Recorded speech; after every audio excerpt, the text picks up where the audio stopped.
हमारे देश में लोग अक्सर कहते हैं एक से भले दो। आज हम भी आपसे यही कहना चाहते हैं, एक से भले दो। और आप याद रखिएगा, इस बात को अभी आप अपना मूल मंत्र बना लीजिए अगले कुछ हफ्तों तक या महीनों तक। एक से भले दो। और ये दो क्या होने चाहिए? ये हैं मास्क। अगर आप एक की जगह दो मास्क लगाएंगे, यानी डबल मास्क लगाएंगे, तो आप खुद को कोरोना वायरस से संक्रमित होने से अब भी बचा सकते हैं। और वो कैसे, इसे आप सरल भाषा में अब समझिए ध्यान से। कई नई स्टडीज में यह बात सामने आई है कि इस बार कोरोना वायरस का नया वेरिएंट ज्यादा देर तक हवा में रह सकता है। इसे एयरबॉर्न ट्रांसमिशन कहते हैं, यानी हवा के माध्यम से फैलने वाला संक्रमण। इसे आप ऐसे समझिए कि वायरस का जो नया स्ट्रेन है वो माइक्रो यानी छोटे छोटे ड्रॉपलेट्स में है, जो सतह पर गिरने की जगह हवा में काफी देर तक बना रहता है। ऐसे में अगर आपने सही से अपने चेहरे को कवर नहीं किया है तो ये कोरोना वायरस हवा में मौजूद होता है और यह हवा के जरिए, आपकी सांसों के जरिए आपके शरीर में प्रवेश कर जाता है। इसलिए आपको अब इससे डबल मास्क लगाकर ही बचना होगा। इससे बचने के लिए आपको डबल मास्क यानी एक के ऊपर एक दो मास्क पहनने हैं। सीडीसी के एक नए अध्ययन में बताया गया है कि अगर लोग दो मास्क पहने तो इससे कोरोना के मामलों में 96.4% की कमी आ सकती है। यानी दो मास्क लगाने से आप बहुत आसानी से संक्रमित नहीं होंगे। और सबसे अहम बात यह कि अगर आप भीड़ वाले इलाके में हैं तो भी डबल मास्क आपको कोरोना वायरस से बचाने में बहुत ही मददगार होगा। तो एक बात जान लीजिए, जब भी घर से बाहर निकलिए, खास तौर पर ऐसी जगह पर जहां बहुत भीड़ भाड़ है, तो अब एक मास्क से काम नहीं चलेगा। अब आपको दो मास्क पहनने पड़ेंगे और यही आपकी सजा है। क्योंकि पिछले एक वर्ष में अगर आप ध्यान से रहे होते, अगर आपने उस एक मास्क को भी 24 घंटे पहना होता तो आज ये नौबत नहीं आती। लेकिन अब सजा आपकी डबल हो चुकी है। अब एक नहीं, दो मास्क पहनने पड़ेंगे। वो ऐसे कि जब आप दो मास्क पहनते हैं तो इससे आपके नाक और मुंह पर 6 या उससे ज्यादा लेयर्स का एक कवच बन जाता है। क्योंकि अभी जितने भी मास्क बाजार में आ रहे हैं वो 3 लेयर वाले मास्क हैं। डॉक्टरों का मानना है कि वायरस मास्क की 6 लेयर्स तक को भेद कर आपके मुंह और नाक तक नहीं पहुंच सकता। इसलिए एक नहीं, अब आपको 2 मास्क लगाने चाहिए। फिलहाल भारत में जो मास्क सबसे ज्यादा इस्तेमाल हो रहे हैं उनमें पहला है सर्जिकल मास्क, दूसरा है कपड़े का बना हुआ मास्क और तीसरा है N95 मास्क। नई स्टडीज में पता चला है कि अगर आप N95 मास्क पहनते हैं तो 2 मास्क लगाने की आपको जरूरत नहीं है। आप N95 से काम चला सकते हैं क्योंकि इसमें वायरस के माइक्रो ड्रॉपलेट्स के जाने का खतरा कम होता है। लेकिन अगर आप सर्जिकल मास्क या कपड़े वाला मास्क पहन रहे हैं तो आपको 2 मास्क ही लगाने चाहिए। इसके अलावा मास्क की फिटिंग बहुत जरूरी है, बहुत महत्वपूर्ण है। आपको यह सुनिश्चित करना होगा कि मास्क आपके मुंह और नाक दोनों को बहुत अच्छी तरह से कवर करे, ढक कर रखे। अभी आप बहुत सारे ऐसे लोगों को देखते होंगे जिनका मास्क खिसक कर नाक से नीचे चला जाता है। वो 1-2 बार तो इसे ऊपर करते हैं लेकिन फिर थक कर मास्क को वहीं छोड़ देते हैं और इससे उनके संक्रमित होने का खतरा बहुत बढ़ जाता है। इसलिए मास्क की फिटिंग बहुत जरूरी है। इसे आप इस तरह से समझिए कि अगर आप मीडियम साइज की शर्ट पहनते हैं और आप बाजार में जब जाएं और दुकानदार आपको डबल एक्सेल की शर्ट दे दे, यानी आपके साइज से कहीं ज्यादा बड़ी शर्ट दे दे, तो क्या आप उसे पहनेंगे? शायद आप नहीं पहनेंगे क्योंकि वो साइज आपका है ही नहीं। यानी जैसे कपड़ों की फिटिंग जरूरी है, ठीक वैसे ही आपके मास्क की फिटिंग भी उतनी ही जरूरी है।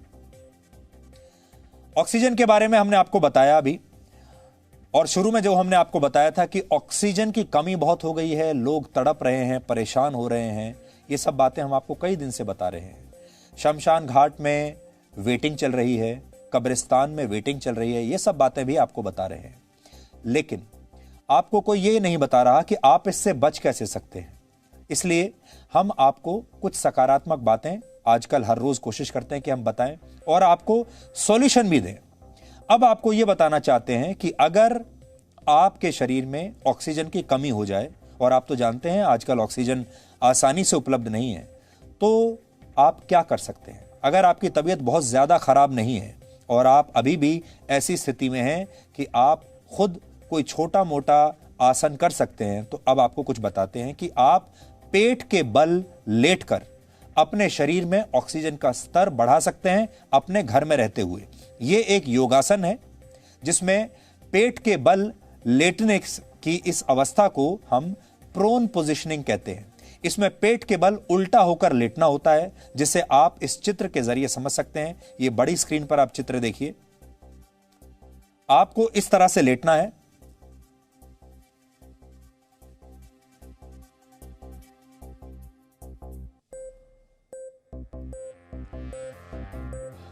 और इस योगासन को लेकर भी आजकल सोशल मीडिया पर कई तरह के दुष्प्रचार चल रहे हैं।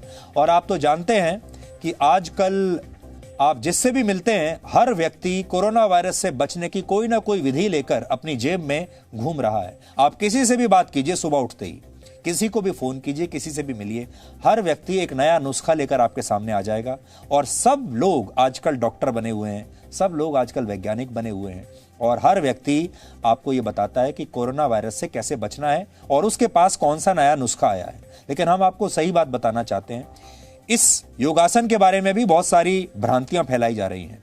जब कोई व्यक्ति कोरोना वायरस से संक्रमित होता है तो यह वायरस उस व्यक्ति के शरीर में सबसे ज्यादा नुकसान उसके फेफड़ों को पहुंचाता है। इसलिए फेफड़ों का ध्यान रखिए, लंग्स का। गंभीर मामलों में कोरोना वायरस से लंग्स की कोशिकाएं काम करना बंद कर देती हैं और इसी की वजह से ऑक्सीजन लेने में यानी सांस लेने में आपको परेशानी होने लगती है।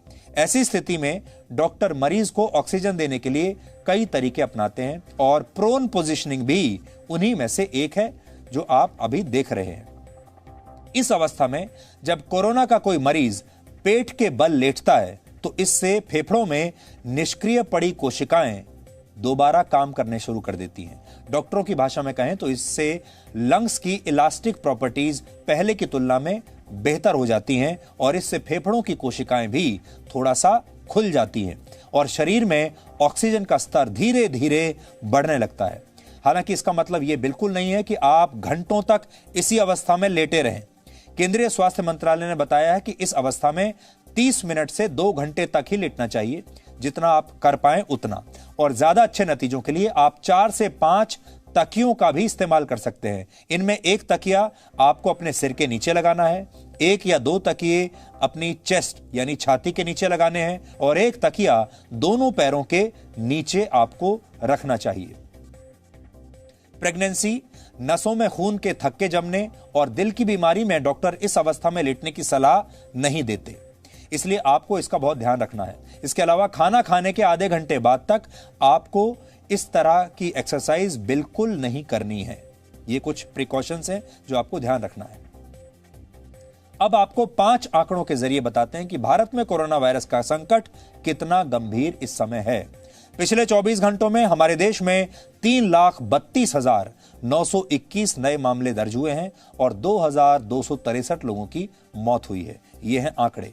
इनमें से 82% मौतें सिर्फ 10 राज्यों में हुई हैं, जिनमें 568 मौतों के साथ सबसे ऊपर है महाराष्ट्र, फिर दिल्ली और दूसरे राज्यों के नाम भी इस समय आप अपनी स्क्रीन पर देख सकते हैं। ये 10 राज्यों के मामले हैं और टोटल हमारे देश में जितनी मौत हुई हैं उनमें से 82% मौत इन्हीं 10 राज्यों में अभी तक हुई है।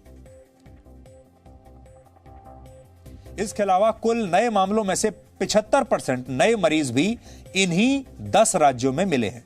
तो स्थिति जो है वो इन राज्यों में सबसे ज्यादा गंभीर है। तो आप ये मानकर चल सकते हैं कि पूरे देश में नहीं बल्कि इन 10 राज्यों में स्थितियां ज्यादा गंभीर हैं। बहुत से लोग ऐसा दावा कर रहे हैं कि भारत में कोरोना वायरस के बढ़ते मामलों को देखते हुए टेस्टिंग की स्पीड अब बहुत स्लो कर दी गई है, लेकिन हम आपको बताना चाहते हैं कि यह दावा भी गलत है। और इन आंकड़ों से आप समझिए, 10 अप्रैल को भारत में 10 लाख लोगों पर 850 टेस्ट हो रहे थे। पर 10 लाख पीपल 850 टेस्ट हो रहे थे हर 10 लाख लोगों पर, लेकिन अब यह संख्या बढ़कर 1261 हो गई है। हर 10 लाख लोगों पर अब 1261 टेस्ट हो रहे हैं। हालांकि पिछले 13 दिनों में देश में कोरोना मरीजों का पॉजिटिविटी रेट बहुत तेजी से बढ़ा है। 10 अप्रैल को यह 12.39% था और अब यह 19.12% हो चुका है। यानी कुल जो टेस्ट हो रहे हैं उनमें से लगभग 19 या 20% जो टेस्ट हैं वो पॉजिटिव पाए जा रहे हैं। इसका मतलब है हर 5वां व्यक्ति पॉजिटिव पाया जा रहा है। जिन राज्यों में संक्रमण खतरनाक रफ्तार से फैल रहा है उनमें महाराष्ट्र, उत्तर प्रदेश, छत्तीसगढ़, दिल्ली और कर्नाटक सबसे ऊपर हैं, जैसा अभी आपने थोड़ी देर पहले इन आंकड़ों में भी देखा था।